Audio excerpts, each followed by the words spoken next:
getting the light to be universal around my face. Y'all figure this out better than I have. At the office, this is easy. I'm doing this at home today, and I can't get all the different lights on my house to even out. It's not easy to do, Michael. We're now live. You guys are pros. Are we ready? We're live. Well, hello, everybody. My name is Ben Chandler. I'm the chair of the Kentucky State Board of Elections. This is our regular February meeting. It's February the 16th, 2021 at 1 p.m. We're having this meeting virtually, obviously, because of being still in the pandemic. And we've got the added benefit of a whole lot of bad weather across Kentucky. But here we are. It's nice to see everybody. And I think we'll start by taking roll. And I'll just call on folks as I see them on the screen, and you all answer and tell everybody who you are, if you don't mind. James Lewis. James Lewis, retired county clerk, Leslie County. And we've got Lynn Lane. Lynn Lane, retired county clerk, Ballard County. We've got Deanna Brangers. Deanna Brangers, member, Jefferson County. Mr. Jerry Johnson.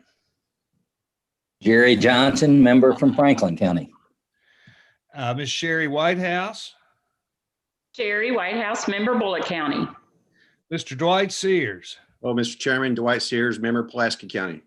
And we've got our esteemed Secretary of State, also a member of the board, Mr. Secretary.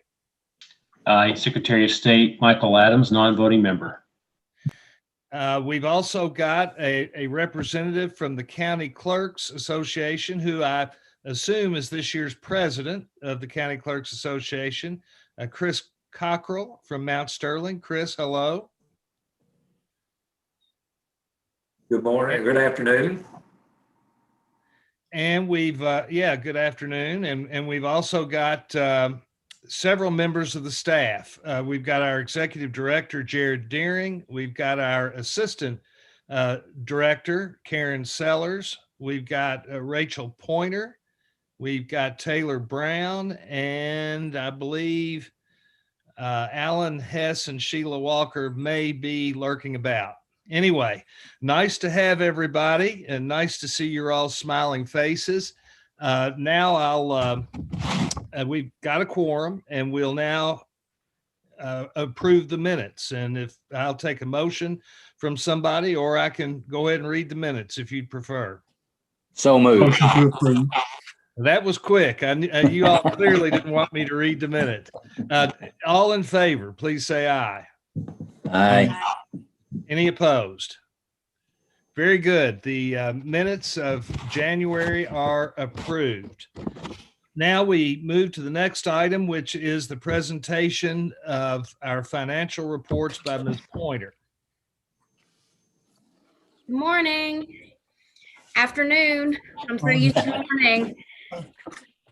So I just wanted to start out and say that last Friday, Executive Director Deering and Assistant Director Sellers and we had a meeting with McBride, Locke and Associates, along with the Election Assistance Commission, to discuss our exit findings on our audit for our grants.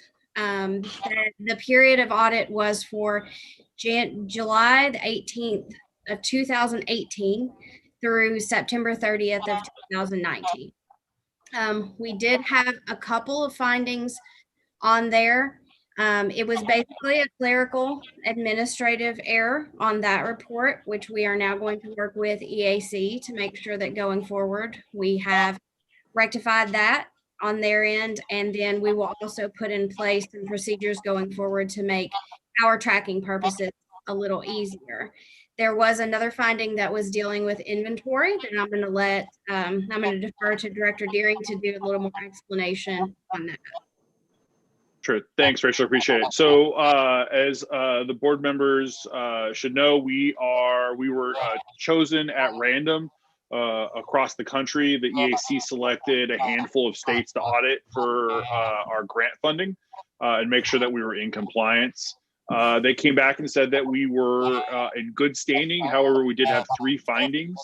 Like Rachel said, 2 of those findings were clerical in nature. They were, this tranche of funds should be in this account, and this account should be these tranche of funds types of clerical issues. Rachel's going to go ahead and rectify that and move forward. The only other thing of note in the audit was our inventory on e-poll books. When we distributed those initially, we distributed them by drop shipping them directly to the counties as opposed to inventorying them at the state level first and then distributing them out to the counties. We do have a process in place that allows us to account for that equipment, and the EAC auditors did a spot check of several counties to ensure that equipment still was there and in good working order and was in a secure location. They found that it was, and so that they were okay with that part of it, but they recommended that we have a little better of accounting process for that equipment itself. So moving forward in future elections, this actually was going to be something we were going to do anyways to help us with the auditing of e-poll books during the election. And I'll go into that a little bit more during the director's report. But one of the things that we'll be doing, implementing moving forward in future elections, is having the County Clerks Association or individual clerks, as each election cycle comes up, they'll have to verify in writing that each of those e-poll books is still in their possession and notate it by the serial number that's on those e-poll books. And that'll bring us into compliance with the audit and the recommendations for those findings. So, but other than that, we were in good standing, and I'll return it back to Rachel.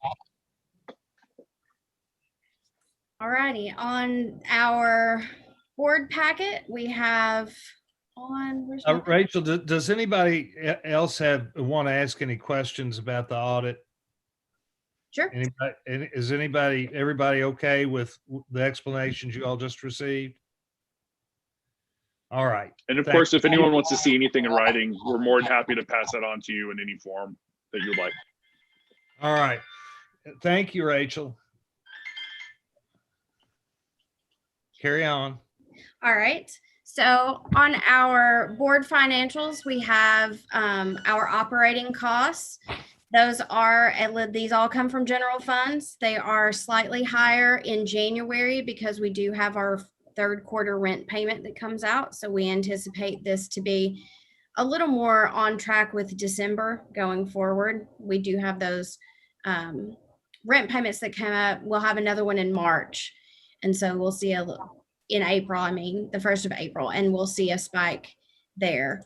Everything seems to be a little bit, we're seeing a straight line after the election. So I anticipate by the end of the third quarter, we should have a good set of data to anticipate what the end of FY21 will look like. The next page is the balance of all of our grants. We have HAVA Title I, which is a very small balance at this point. I anticipate that we'll use that.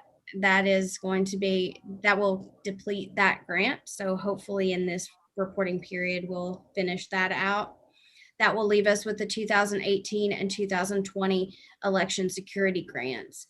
Those have actually been combined. We've separated them out here so that you can see what our balance is in each one. But the Election Assistance Commission has actually combined those grants.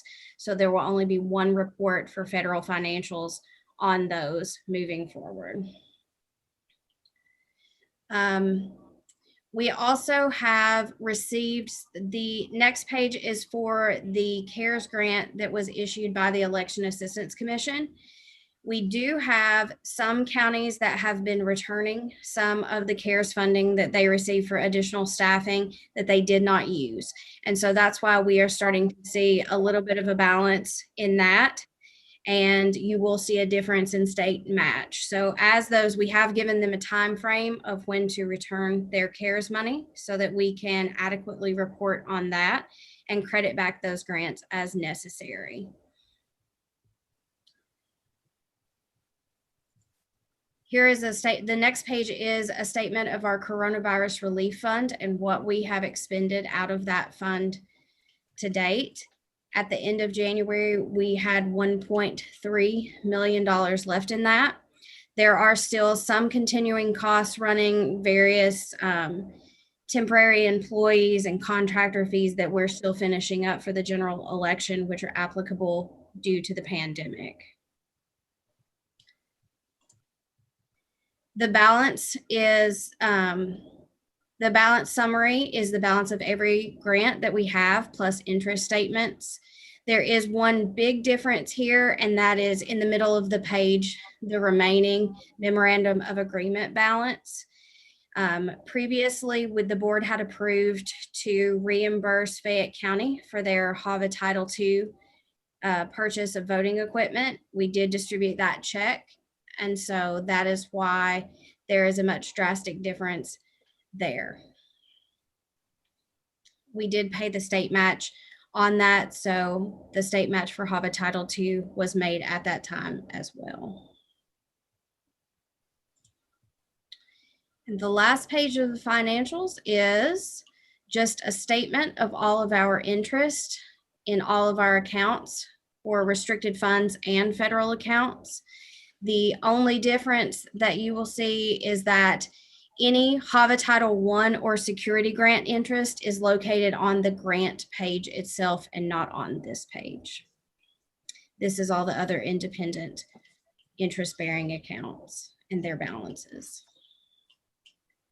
Does anybody have any questions that I can address now? Mr. Chairman, if I might. Yes, sir.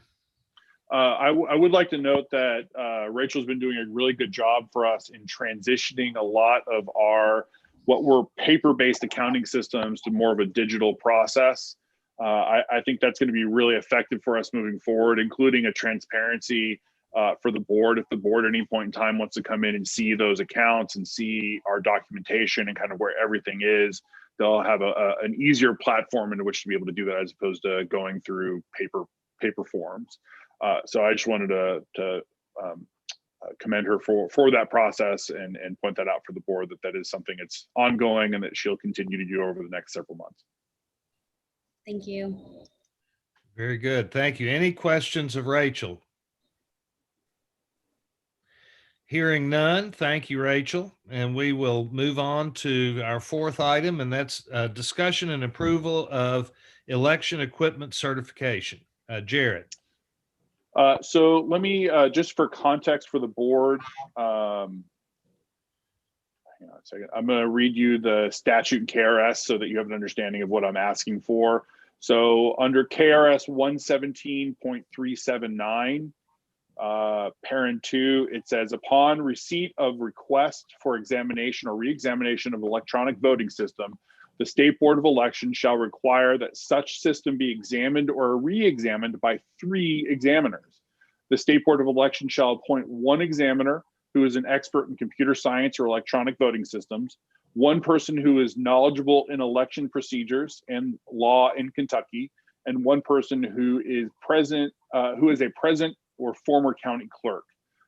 Today, this agenda item, I'm going to present to you an individual that I would like to have the board appoint for the first examiner, who is an expert in computer science or electronic systems voting. The need for this is Krishna Maparaju, who was our former individual who served in this capacity, worked for COT. He has left that position, and so we need to refill that. We're going to be filling it with Derek Lightman. His role at COT is as an election security expert and has worked with Krishna in the past on election systems. So this should be a fairly smooth transition for us.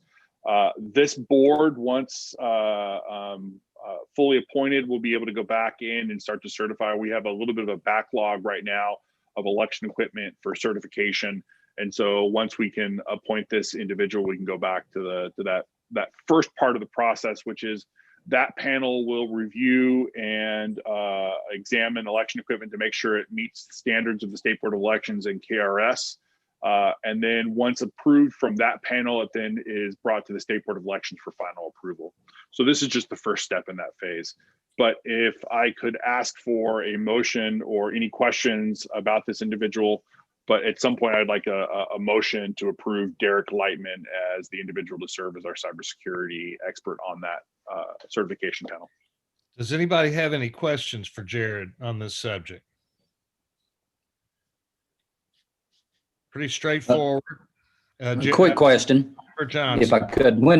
When do you expect a recommendation back from this review committee, Jared? So the way this will work is, so if the board approves Mr. Lightman today, we'll probably impanel this group in the next several weeks. I believe we have 2 certifications that are outstanding.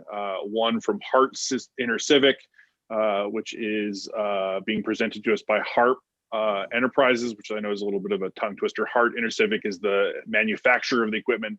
Harp Enterprises is the subcontractor in Kentucky who uses that equipment. And then also ES&S, who also has another system they need certified. So once those, once the panel is brought together in the next several weeks, my guess is it'll probably take about a week or 2 for review.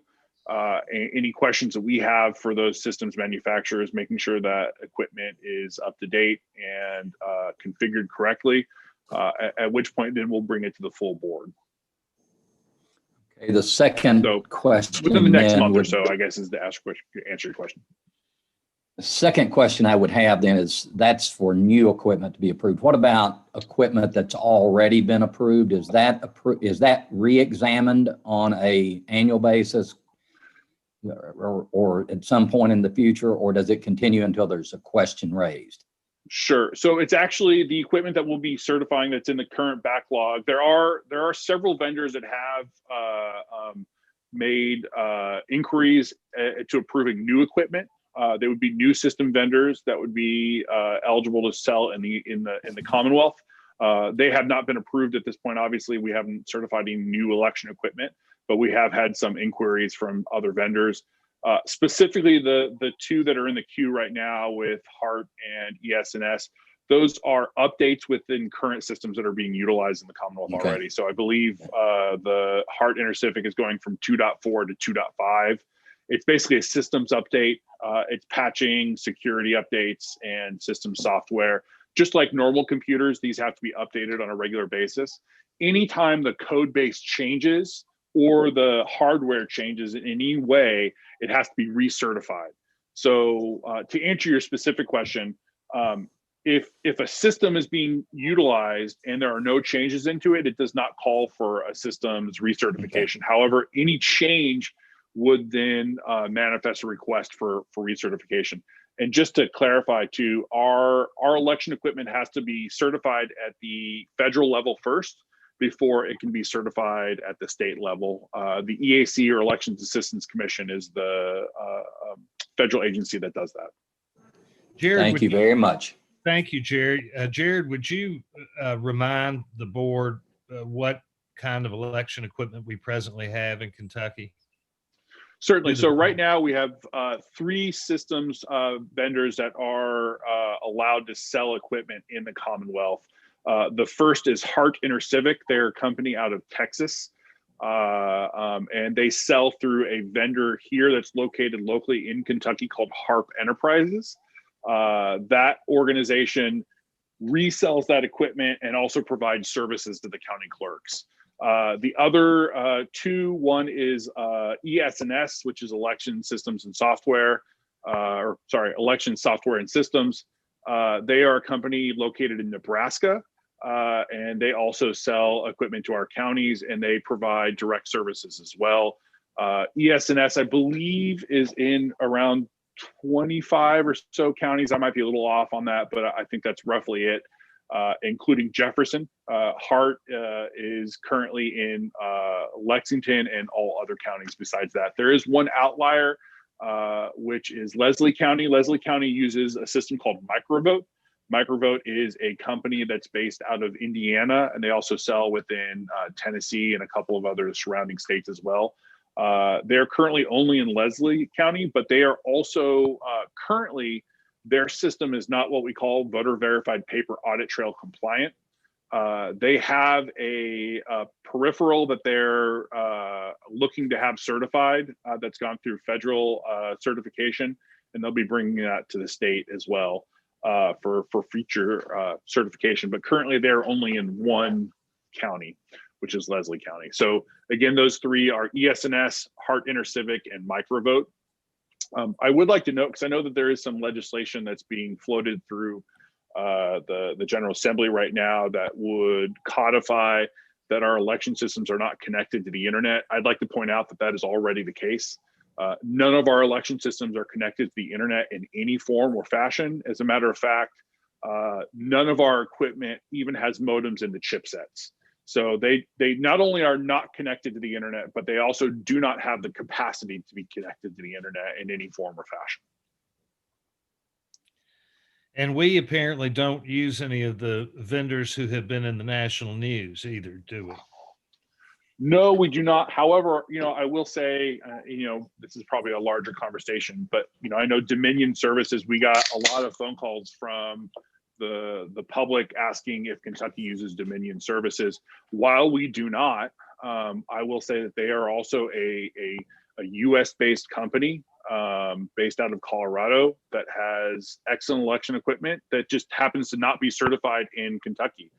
The equipment that was used in Georgia specifically was all voter verified paper audit trail system. So I know there was a lot of accusations that there was some special algorithm somehow changing votes, but the benefit of Kentucky moving itself towards a fully voter verified paper audit trail system, you can see the benefit of how that played out in Georgia.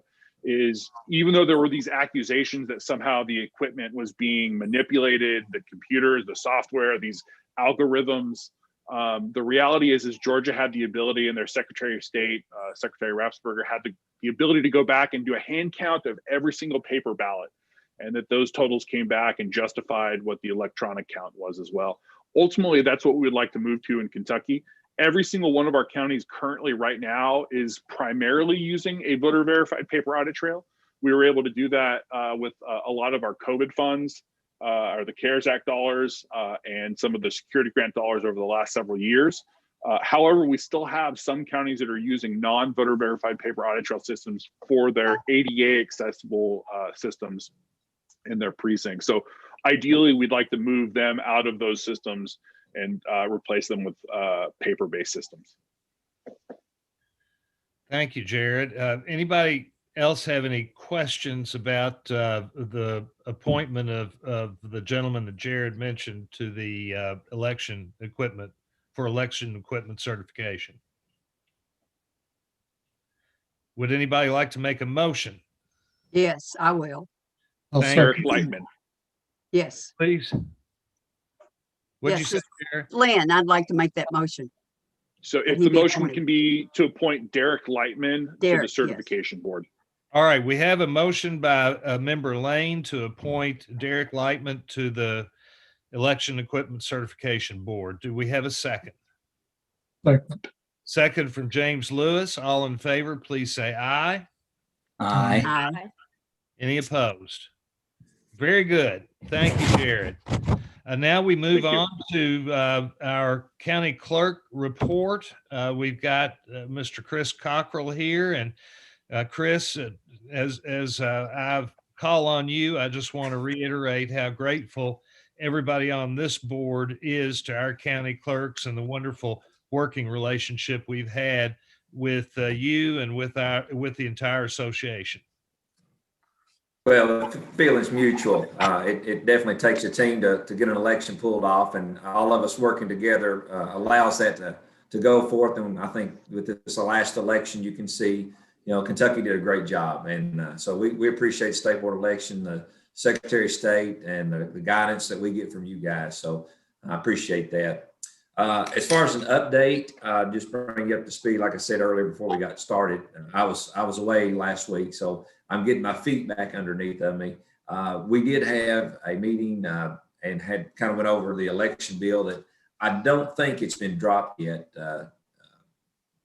Ms. Chandler, I don't know if is that true or not?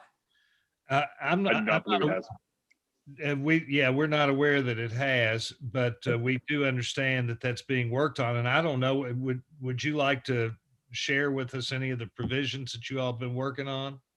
Well, I'll give you a little bit of update as far as some of the language that they were going over last week in the meeting. And one was the language as far as a vote center. And Jared, I don't know if you were in on that conversation or not, but I think the clerks made a concession to allow a little bit different wording on that. I think one of the other issues that was brought up in this meeting was, will the machines be able to separate precincts? So if they do go to a vote location with multiple precincts, would we be able to handle that with the machines that we currently have? And the answer was yes. Our machines are capable of separating out the precincts. And one of the other things that was discussed was I think they initially wanted to put 10 days out to close the portal and 10 days to start counting the absentee ballots. That's been bumped up a little bit to 14 days for each. And that definitely will help the larger counties such as Fayette and Jefferson to start the count with that, to be able to have an election night return. So with those 3 points, I think those were the biggest topics with that meeting the last week. But I will take questions. If y'all have questions, be glad to field those.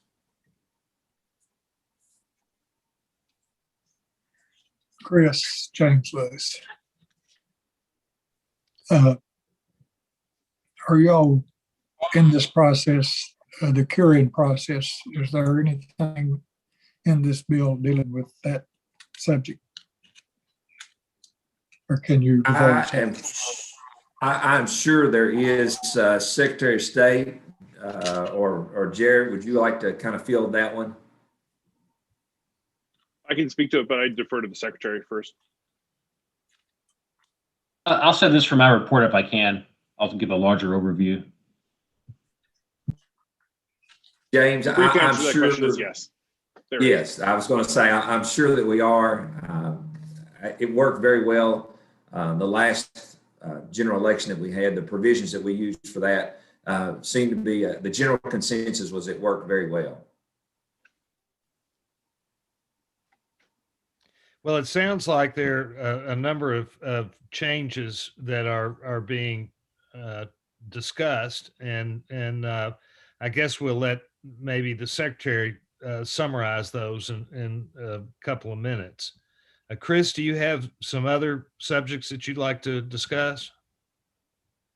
No, I will say that just the collaboration on this bill has been, I think, very, very robust. I think a lot of minds have been put together to come up with a good piece of legislation. And I would like to thank all those involved. I think they've worked very hard, and hopefully we'll get to see this one drop and then hopefully get across the finish line. One thing I will say, I do have another Zoom meeting that's getting ready to start, so I want to bow out, but I will see you all at the next meeting. Thank you all. All right. Thank you so much, Chris. Bye-bye. Thanks, Chris. Mr. Secretary, you're up, sir. We're anxious to hear from you. Thank you. It's good to see you all. So I'll just give a quick overview of this election bill. I'll be frank, I don't know what's ultimately going to be in it and what's not going to be in it. I made a number of requests. So did Jared and Deanna on behalf of the board.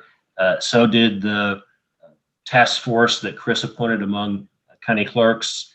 But this has been a process, a painstaking process over many months. We're working in good faith. Both sides, Democrats and Republicans, are at the table.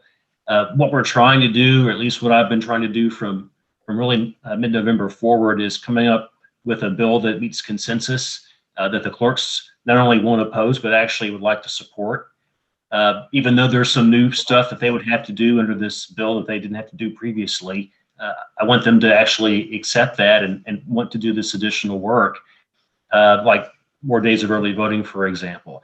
So I'm looking to get a consensus bill. That's meant that it's taken a long time to put this together. Fortunately, the deadline keeps getting bumped for us to drop this bill. It was supposed to drop today. Obviously, with the legislature canceled this week, it'll premiere early next week. But here's what I've asked for, and this is really a repeat of what I've said previously. The big four things that I think really worked well in 2020, that really had consensus with the public, with the clerks, in no particular order, are number one, early voting. Everyone liked early voting, Republicans, Democrats. It was utilized even more so than election day voting. That's, I think, the most efficient way to expand voter access. Absentee has fans and opponents, but everyone likes the early voting. I think it's the cheapest way and most efficient, least controversial way to expand access to the ballot. Then the question is, well, how much of it are we going to have? Some folks want a week or 2 weeks, some want a few days. My guess is it'll be somewhere in the middle, but closer to the light side. Maybe 3 or 4 days ultimately will be what we come up with. The vote centers, this is something that everyone really, I think, welcomes and accepts. It saves money. It's more efficient for voters. It's more efficient for clerks. It's a win for everybody. It's just a question of how we get that language worked out. It's going to be permissive language, not mandatory language. This is an option for counties to do if they choose, if their voters want it. I think most will. As Chris said, we're working out the technical language to make sure that the machines are capable of what we want to offer. But I expect that to be in there. The cure process. That's Mike, something else. Yes, sir. Can I interrupt you just very quickly on the issue of the vote centers before you get past it? Is there any thought about how or if some of the precincts might be reduced if vote centers are utilized? Something I asked for was actually for the legislature to pass a bill they passed, or the House passed last year, actually, was to, by Representative Bratcher, the chairman of the House Election Committee, to enable counties to more easily consolidate precincts and have single voting locations for multiple precincts. There's different versions of the bill that have been bouncing around, but that language seems to be in most of them. I don't know if it'll be in there ultimately, but I think it will. Part of this is allowing for the vote centers, but another part of this is just making it easier to consolidate some of these precincts and to have single voting locations for multiple precincts that all abut. This is really important. I testified in the legislature before I was even sworn in that we've got a crisis in getting poll workers. That was the case before COVID. We've got a generation of poll workers that are aging out, and our election model has to be updated. And part of that is having fewer locations that can accommodate more voters with shorter lines, and vote centers helps make that possible, but so does consolidating a lot of these precincts. There's no reason we need to be tied into an old model from the 1800s for precinct voting. It's much more efficient. In fact, if you go back to the old days, the days of the founding fathers, we actually had vote centers, not precincts. So it's not a liberal or conservative idea. It's actually our precedent is to have common places for people to go vote. They can accommodate a lot of voters in a convenient way. So back to the cure process real fast. My guess is, number one, the cure process is authorized and the statute is directed. We're still working on the language. I think part of the question is how inclusive is that cure process? Is it a process just for signature mismatches? Is it a process for all signature issues? Is it a process for all issues a voter may make a mistake in when filling out the ballot? As you can see, there's a lot of technical issues that we have to work out, just like we did with our emergency regulations. But the bottom line is I expect something will be in there. Even just something minimal would really work to enfranchise tens of thousands or more Kentucky voters in an election. It makes a big difference. And then also the portal. I think the portal is maybe the best innovation we made in 2020. It enhanced access for voters. It also enhanced the security of our process. We've never had the ability to monitor absentee ballots from the board or from my office or the AG's office before. To actually have a window into that process and allow us, let alone the voters, to track where these ballots are and see what's going on. That's real progress. And I think there's a false dichotomy. People think you're either for more access for voters or you're for more ballot integrity. That's a false choice. You can have both, and sometimes they actually help each other. And the portal is a really good example of that. So I'm very hopeful that's going to be in there as well. That one is probably in the most risk of these four of not being in there, but I'm pushing hard to get it. So I think these are all really important reforms. They were really all non-controversial last year. I expect Democrats and Republicans to come behind them together. Well, Michael, speaking of controversial ones, how about the excuses for getting an absentee? Is there any appetite to change that at all? Well, not that I'm seeing. I don't think so. I think the notion of remote voting for a pandemic made a lot of sense. Even that was controversial, more so than it should have been. But the notion of having that approach for all elections, I don't think that's going to sell. The fact that we had subsidies from Congress to pay for that last year and now we don't. If we want to increase those costs, it's going to come at the expense of healthcare education. So I just don't really expect that to be part of this bill. Secretary Adams. James Lewis. Yes. Going back to the vote centers and the precinct officer issue, how are you going to get around the constitutional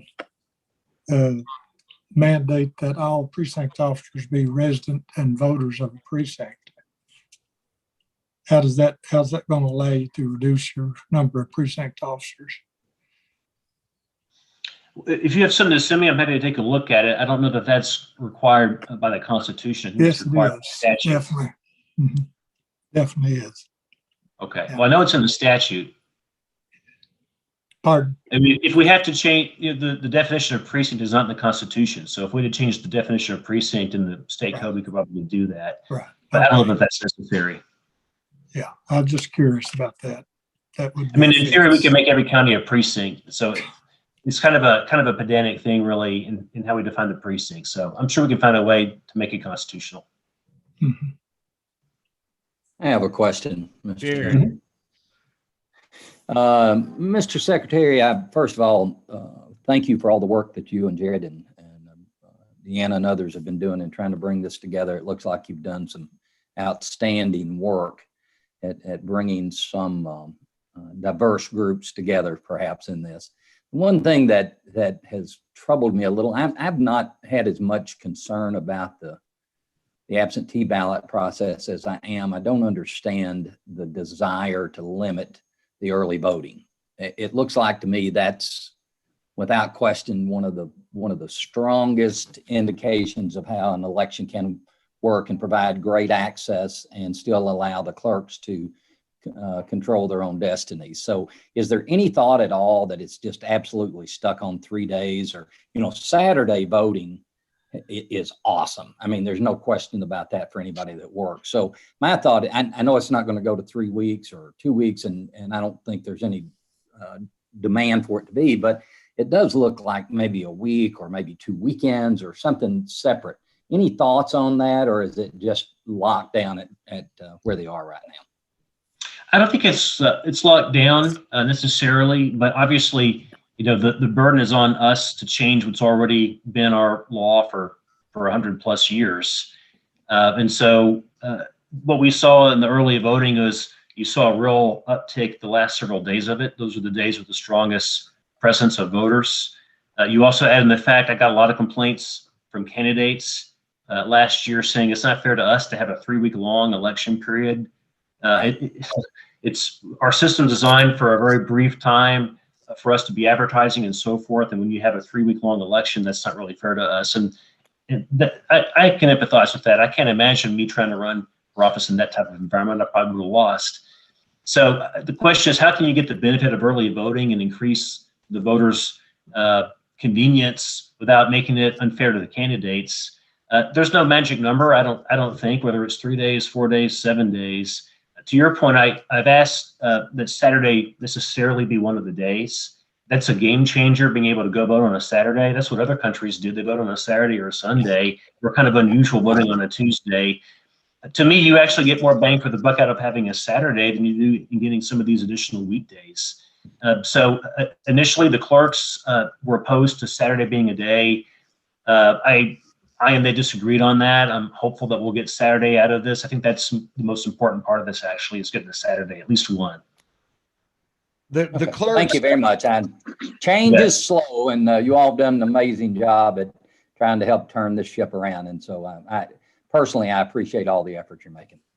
Thank you. I think, correct me if I'm wrong, but the clerks also have expressed some concern about extending the number of days out too much because it puts a great burden on them. Isn't that correct? Well, sure, it's a cost burden and a labor intensive burden. I mean, basically, we're already underfunding the counties as it is for their election costs, and now we're asking them to have 5 election days, 10 election days instead of 1. That's not really fair to the clerks. So part of this is we don't have federal subsidies anymore to pay for this stuff, and I'm hesitant to ask the state to cut other programs to extend additional luxuries in the election field. So we're trying to find a way to do this as efficiently as we can. The vote centers will actually help save money. And the question is, how much money can we save and how many more days of voting can we add?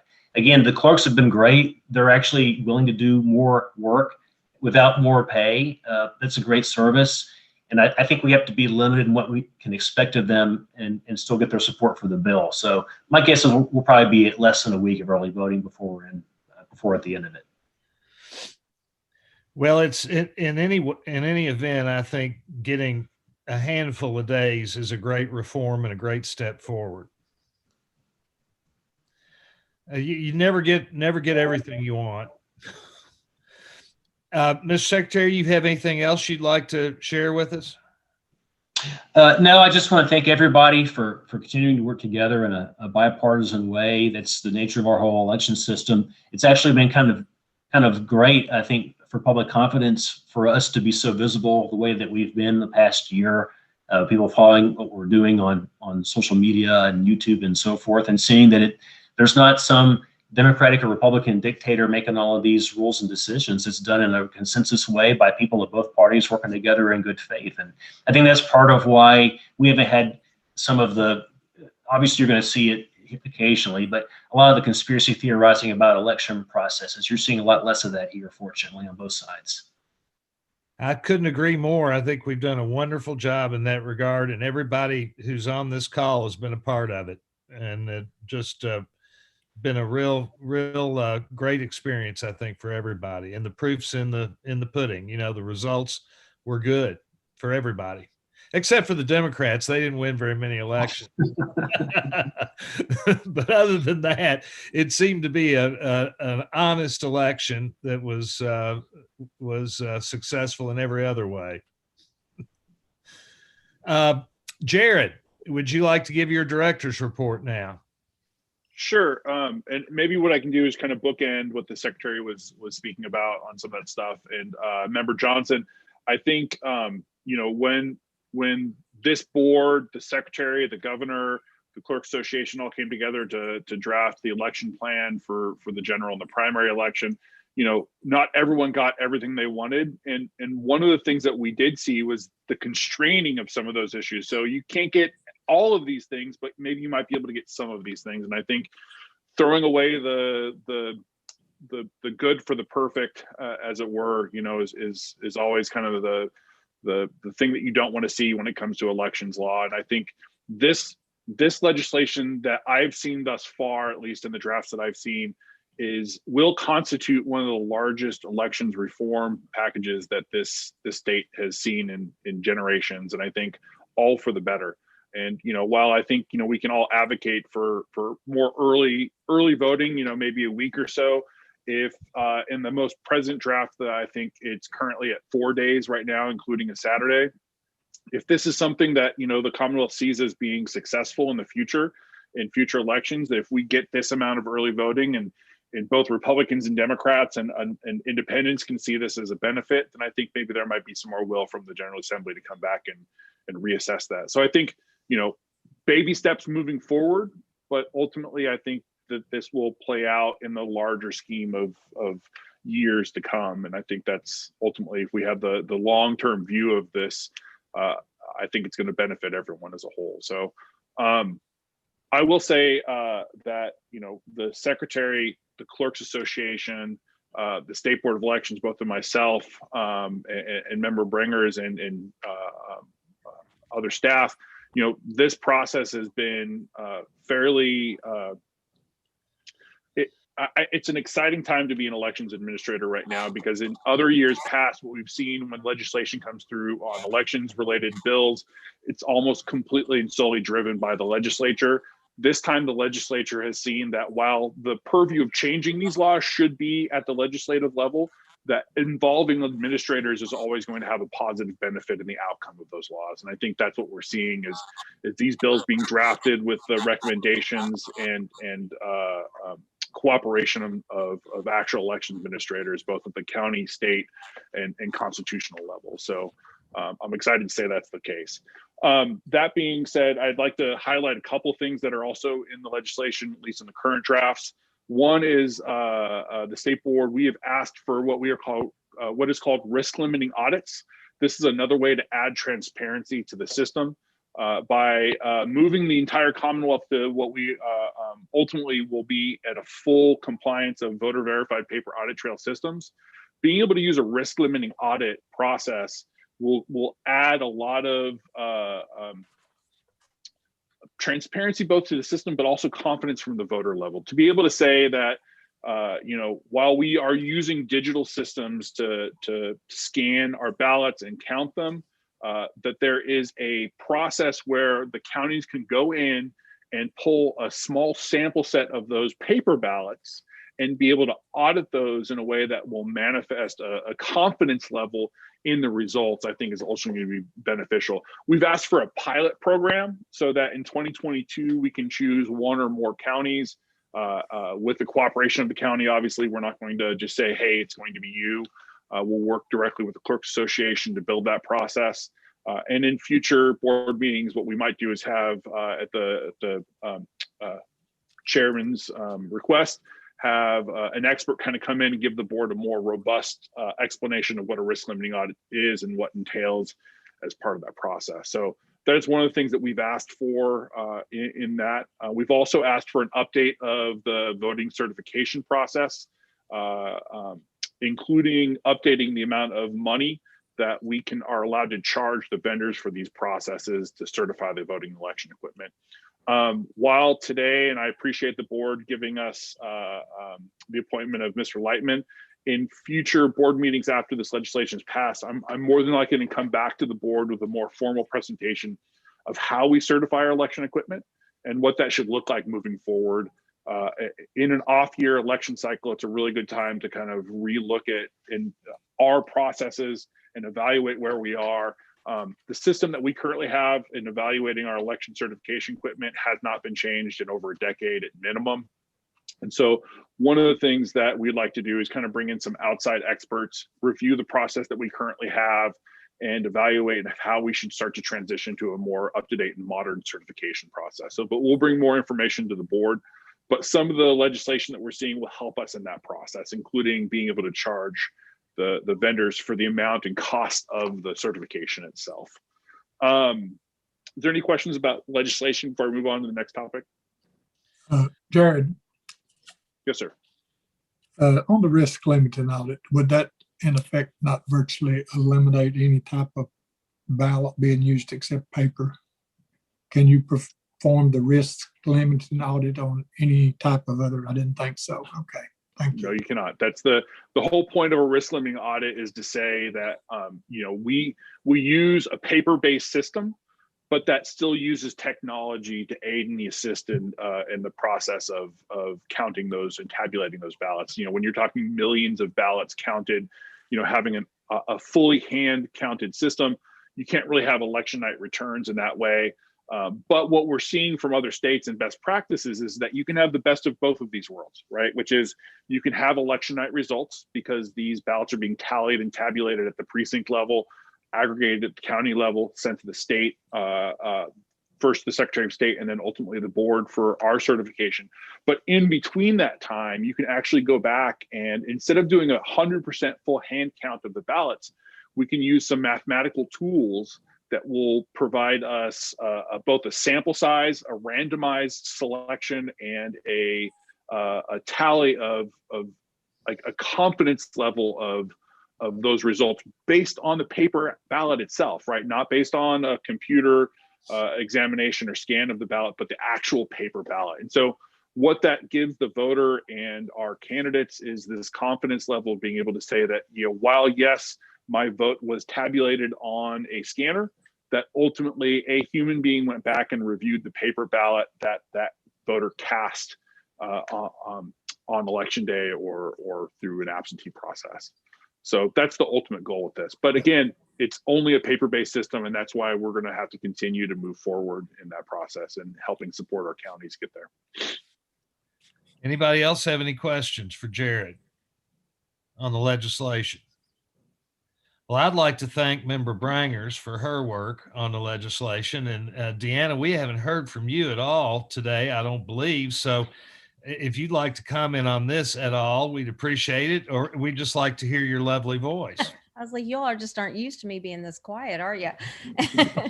So I had to call on you. I think that Secretary Adams and Director Deering both did a fantastic job of explaining kind of the things that we outlined to the legislature. I have not seen a final draft, so I don't know what actually has made it into the draft or what hasn't made it into the draft. I've got my fingers crossed, hoping that they pick up some of the things that we really pushed for and, you know, said we felt would be beneficial. But I'm actually just very anxiously awaiting to see what made it in.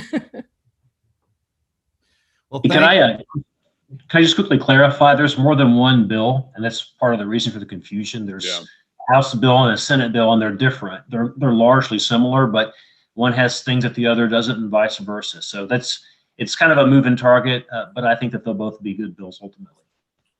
Right, and I've only talked to members in the House. I haven't talked to anyone in the Senate about legislation. I expect, you know, I very well may be, but I haven't at this point.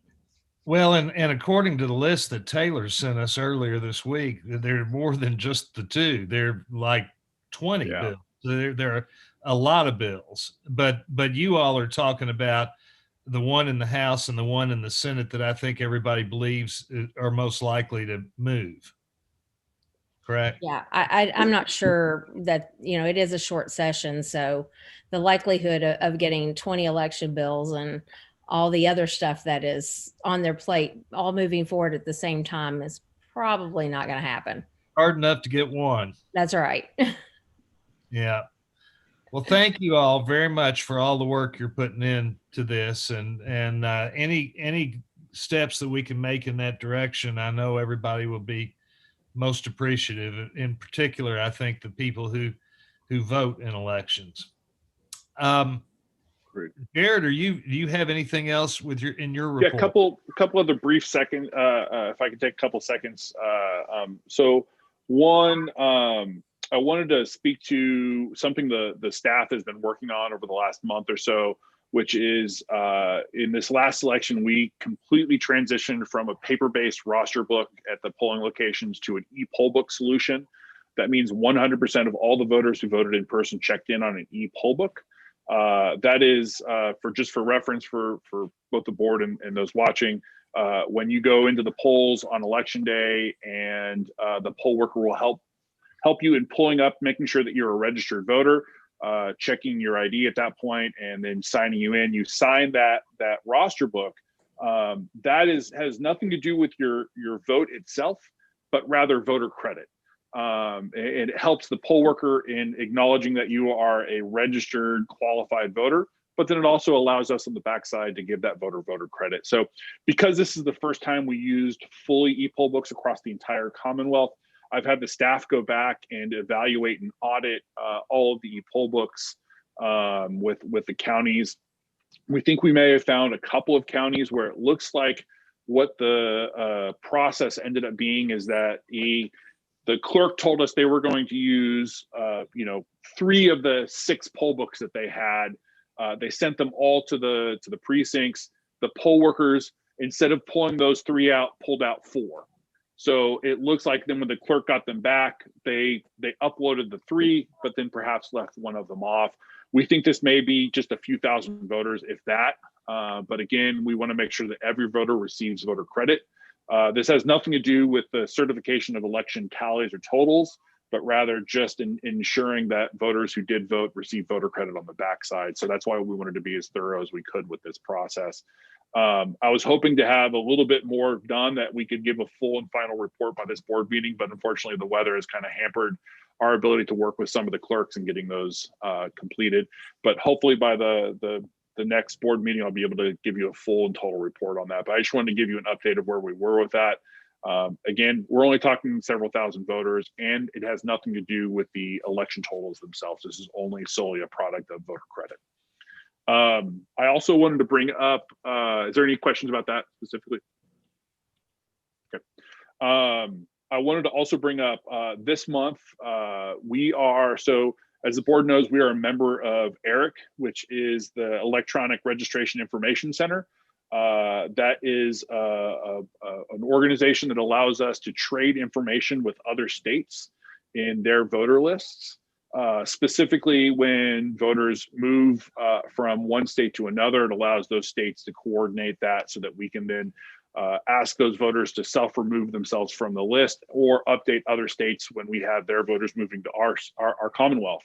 But it also does several other things. One, it allows us to identify movers within our own state where they move from county to county. And as the board knows, you have to be registered within your county. And the county clerk is the register of records. So every time you move from one county to another, you need to update yourself to that system and re-register under that county. It helps us in identifying those voters, helps us in identifying that they have moved so that we can contact them and let them know they do need to update themselves. That is one function. It also has the eligible but unregistered list, which is a compromise of how do you have both red states and blue states participate in this larger process of list maintenance.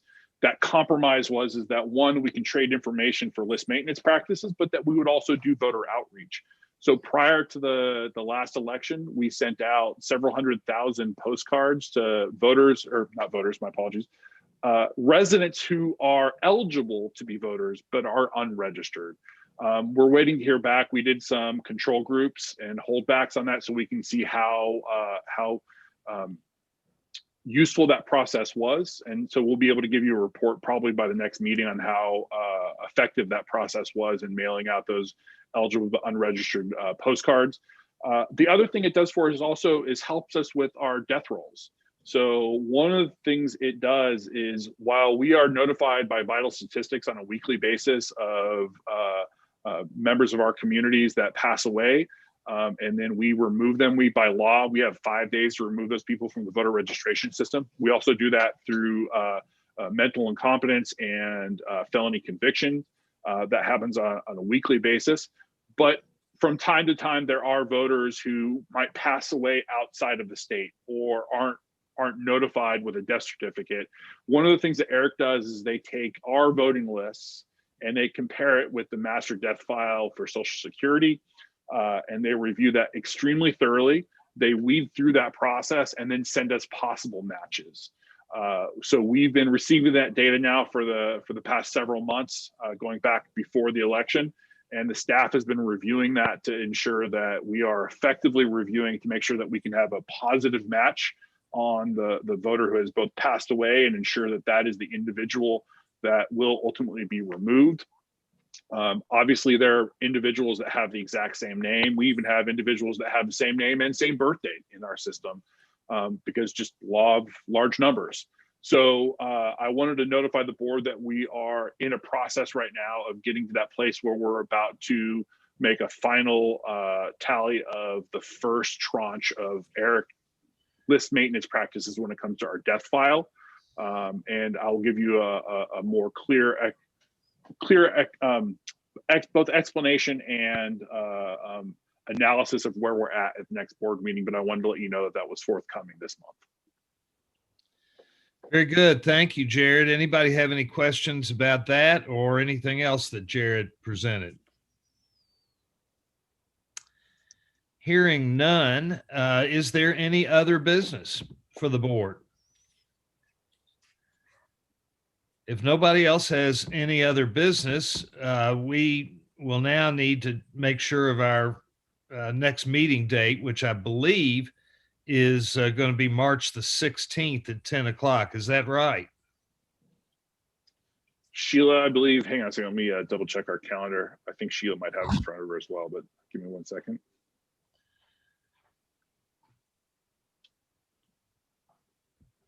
It would be March 16th, yes. All right. Next meeting will take place March 10th. March 16th at 10 16th, o'clock. And I guess unless we hear, and I might take this opportunity to thank you all for being able to meet at 1 o'clock today. I had another board meeting this morning, and that helped me. So thank you for that. With that, I guess we're ready to adjourn, and I'll accept a motion to adjourn. So moved. A motion by Mr. Rangers, second by Second. Dwight Sears. All in favor, say aye. Aye. Aye. Wonderful to see your all smiling face, and I look forward to seeing you next month. Thanks, guys. Be safe, Thanks, everyone. guys. Bye.